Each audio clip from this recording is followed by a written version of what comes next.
நீதிமொழிகள் 15:20 சொல்லுது, ஞானமுள்ள மகன் தகப்பனை சந்தோஷப்படுத்துகிறான். ரொம்ப முக்கியமான விஷயம். அதாவது ஞானமுள்ள மகன் தகப்பனை சந்தோஷப்படுத்துகிறான்.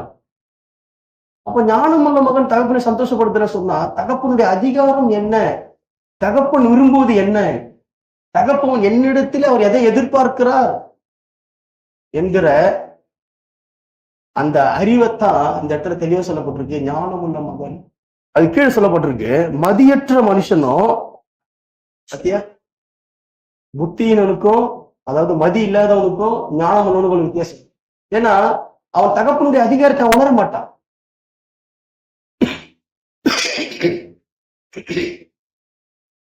தகப்பனுடைய அதிகாரத்தை, தகப்பனுடைய உரிமையை, தகப்பனுடைய இருதயத்தை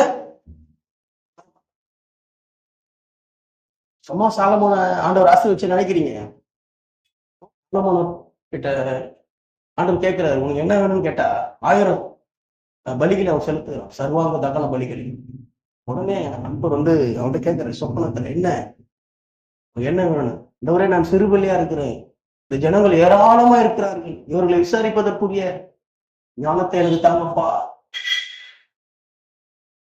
உணர்வையும், அந்த உணர்வையும் ஆண்டவர், அந்த ஞானத்தையும் அந்த உணர்வையும் ஆண்டவர் கொடுப்பார். அல்லேலூயா. சும்மா கிடையாது. அவருக்கு ரொம்ப சந்தோஷமாயிடுச்சு. கேட்ட உடனே, என்னப்பா இவ்வளவு பெரிய ஒரு காரியத்தை கேட்டுட்டடி, மேன்மையான காரியத்தை கேட்டுட்டே, உனக்கு இது வேணும், ஆயுசு நாட்கள் வேணும், அது வேணும், இது வேணும்னு கேட்காம இப்படிப்பட்ட ஒரு காரியத்தை கேட்டுட்டே சொல்லிட்டு ஆண்டவர் மகிழ்ச்சி ஆயிடுச்சு. ஏன்னா அது தேவனுடைய இருதயத்துக்கு ஏற்றதா இருந்தது. இதனால்தான் ஆண்டவர் அவன் கேளாத ஐஸ்வர்யத்தை அவனுக்கு கொடுத்தார், ஐஸ்வர்யத்தையும் மகிமையை அவனுக்கு கொடுத்தார். அல்லேலூயா. ரொம்ப முக்கியமானது என்ன அப்படின்னா, தகப்பனை சரியாய் புரிந்து கொண்ட ஒரு விண்ணப்பம் தான் சாலமோன் செய்த ஒரு விண்ணப்பம். தேவனுக்கு உகந்ததா மகிழ்ச்சியா இருந்திருப்பாங்க. அதனாலதான் சாலமோன் கேளாத ஐஸ்வர்யத்தை பெற்றார். கட்டளைகளை கை கொள்ளும் பொழுது நீடிய ஆயுசு நாட்களையும் உனக்கு கொடுப்பேன் என்று சொன்னார். கடைசியா நமக்கு அந்த பிரச்சனை கிடையாது. கட்டளை ஆல்ரெடி நமக்காக இயேசு என்ன பண்ணிட்டாரு, கை கொண்டு முடிச்சுட்டாரு. நம்ம கையிலுமே கட்டளை கை கொண்டு அவசியம் கிடையாது. அவரை விசுவாசிச்சா போதும். கட்டளைகள் அது நிறைவேறியதற்கு சமம். இயேசு விசுவாசிச்சா போதும். இயேசு எனக்காக இதெல்லாம் செய்து முடிச்சார் என்று விசுவாசிச்சா போதும். நான் இயேசுவாய் நான் மாற வேண்டும் என்பதை நான் உணர்ந்து கொண்டா போதும். அதுதான் ஒரு ஞானமுள்ள மகனுடைய இருதயம். அல்லேலூயா.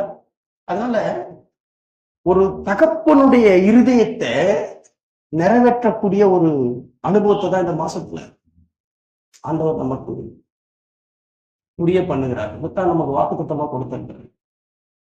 அல்லேலூயா.